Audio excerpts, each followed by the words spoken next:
Dan kita tidak bisa menjudgment bahwa orang yang kuliah itu orang yang sukses gitu, dan orang yang tidak kuliah itu dia tidak sukses gitu. Dan bahkan sering dibilang bahwa orang kimia, orang yang masuk ke jurusan kimia itu pasti kamu harus buat bom. Oh ya, aku nih mau ngasih tahu fun fact nih, bahwasannya aku tuh adik kandungnya Arya Saloka.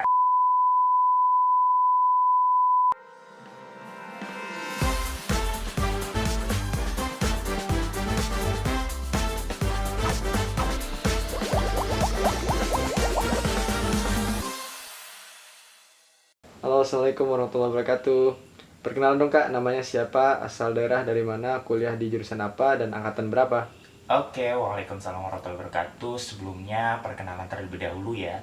Nama saya Khairul Ashabi, biasa dipanggil Ashabi, asal dari Indramayu, Prodi Pendidikan Kimia, Fakultas Sains dan Teknologi UIN Wali Songo Semarang, angkatan 2018. Oh ya, aku nih mau ngasih tahu fun fact nih, bahwasannya aku tuh adik kandungnya Arya Saloka. Jadi aku tuh punya nama beken, nama artis nih. Namanya itu Abi Ashabi Putra Saloka. Asik. Pertanyaan pertama nih mas, kenapa Mas Asabi memilih kuliah di UIN Wali Songo Semarang? Kenapa memilih kuliah di UIN Wali Songo Semarang? Tentunya yang pertama yang aku pilih nih, UIN Wali Songo Semarang itu kan berada di Jawa Tengah ya. Dan UIN Wali Songo Semarang ini UIN yang paling strategis, dan juga yang paling penting adalah biaya hidupnya itu murah banget. Itu yang pertama aku pilih, kenapa UIN Wali Songo Semarang. Terus jelasin dong sedikit tentang jurusan pendidikan kimia. Tentang jurusan pendidikan kimia, jadi pendidikan kimia itu ya notabene-nya tentang pendidikan, tapi berarah ke ilmu pelajaran kimia. Jadi kita di sini itu mempelajari tentang bagaimana cara mendidik, bagaimana cara mengelola kelas, bagaimana cara kita bisa membuat suatu media pembelajaran, khususnya pada mata pelajaran kimia. Kimia itu kan banyak dianggap nih siswa-siswa itu kan notabene-nya sulit gitu. Dan bahkan sering dibilang bahwa orang kimia, orang yang masuk ke jurusan kimia itu pasti kamu harus buat bom. Nggak gitu juga sih. Terus Mas Asabi masuk kuliah di jalur apa? Dan di jurusan Mas Asabi ini jalur masuknya apa aja? Aku masuk jalur paling akhir, jalur mandiri. Karena ini ya bisa dibilang adalah pilihan terakhir. Oh ya, untuk jalur-jalur masuk ke pendidikan kimia UIN Wali Songo Semarang itu ada jalur yang pertama itu ada SPAN PTKIN, terus juga ada UM PTKIN, terus yang ketiga itu ada UJM, Ujian Mandiri Wali Songo, dan yang terakhir itu ada ODPTN. Kira-kira apa itu ODPTN? Apa tuh? Orang dalam Perguruan Tinggi Negeri. Iya. Oke, terus kenapa Mas Asabi ini memilih jurusan pendidikan kimia? Kenapa saya memilih jurusan pendidikan kimia? Yang pertama, aku suka ke arah sains ya. Ya kayak biar kelihatan kayak ilmuwan-ilmuwan gitu, kayak ilmiah-ilmiah gitu. Nah, dari sains yang paling aku suka nih, dari mulai biologi, fisika, matematika, kimia, yang paling aku suka dan ya notabene-nya ya aku agak suka lah, itu ya kimia. Biologi nih aku nggak suka karena biologi tuh hafalan. Wih, otakku nggak kuat sama hafalan-hafalan. Fisika ini nggak jelas, ngeliatin bandul, ngeliatin gaya gesek bola, ngeliat gelundung aja dihitung gitu. Terus juga matematika nih cari pembuktian x y z, nggak. Kimia pasti the best banget nih, pastinya mempelajari tentang air-air. Bagaimana kamu bisa tahu ya bahwasannya di pendidikan kimia itu, di kimia itu air bening sama air bening bisa jadi biru, bisa jadi kuning. Wah, hebat banget kan. Menarik sekali ya mas ya. Terus apa aja sih mas yang dipelajari di jurusan pendidikan kimia? Apa aja yang dipelajari di jurusan pendidikan kimia? Tentunya banyak banget yang dipelajari. Salah satunya, bukan salah satunya sih, salah duanya itu adalah tentang pendidikan dan juga tentang kekimiaannya. Di pendidikannya kita itu tetap belajar tentang bagaimana cara membuat RPP, terus silabus, terus ada juga program tahunan, program semester, dan juga ada media pembelajaran, bagaimana kita bisa tahu model pembelajaran, terus juga evaluasi pembelajaran juga.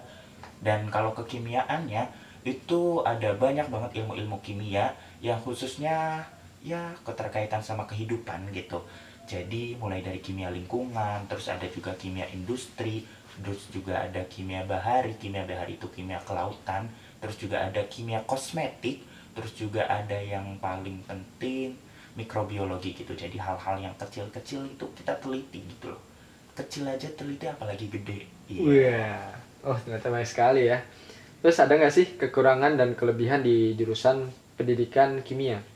Kekurangan dan kelebihan. Mungkin saya bercerita tentang kelebihan dulu ya.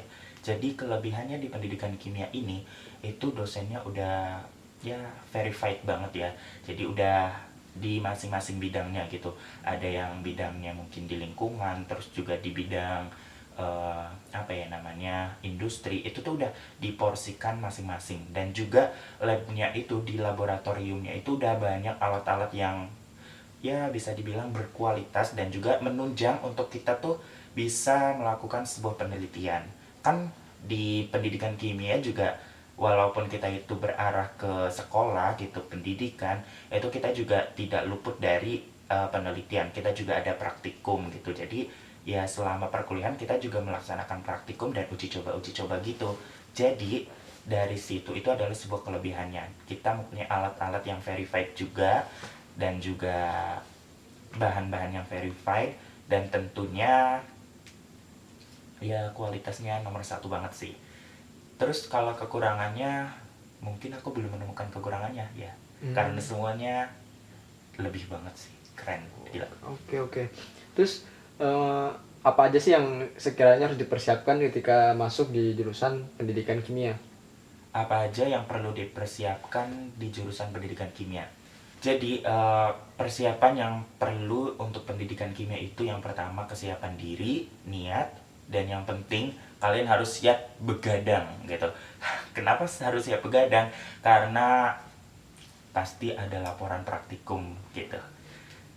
Ya itu sih, tapi seru sih ngerjain laporan gitu, begadang-begadang, seru pas uji cobanya gitu, yang dimana namain larutan bening jadi berwarna, jadi kayak is magic gitu, chemistry is magic. Dan pas laporannya ya kayak seru aja gitu, yang penting nulis nulis nulis gitu, sesuai apa yang kita lihat dan sesuai apa yang kita cobakan gitu. Terus gimana sih rasanya kuliah di jurusan pendidikan kimia?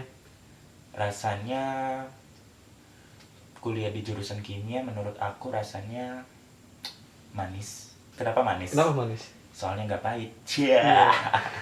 Rasanya kuliah di jurusan kimia itu ya tentunya senang sih gitu. Karena menurut aku udah fashion aku banget gitu, yang ibaratnya aku suka sama kimia dan aku belajar banyak banget di jurusan pendidikan kimia itu, dan tidak hanya tentang kekimiaan aja.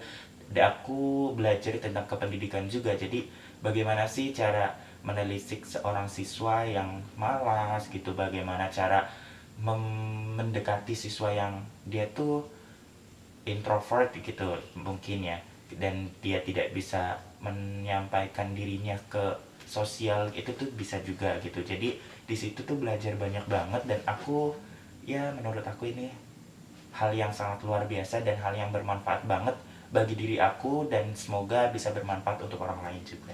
Hmm. Terus prospek kerja seperti apa sih yang bisa dipilih sesuai dengan lingkup jurusan pendidikan kimia? Prospek kerja yang sesuai lingkup pendidikan kimia tentunya berarah ke tenaga pendidik gitu, baik guru, dosen, dan lain sebagainya. Tapi kalau mungkin lebih keluar dari tenaga pendidik, itu berarti ke arah yang notabene-nya kekimiaan gitu, kepenelitian, ilmuwan, ilmiah gitu.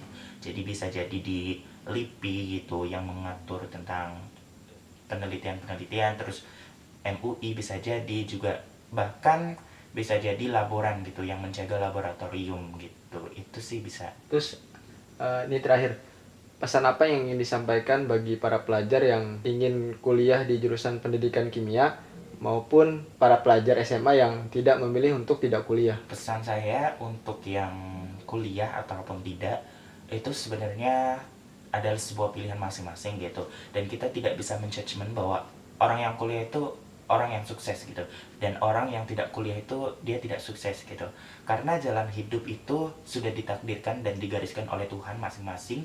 Ya gimana caranya kita aja menjalani gitu, walaupun emang ditakdirkan dari Tuhannya itu dia orang yang sukses, tapi dia menjalaninya tidak, itu bisa jadi dia tidak sukses gitu. Jadi jangan menutupi diri atas apa yang telah kamu gapai, atas apa yang kamu sedang lakukan.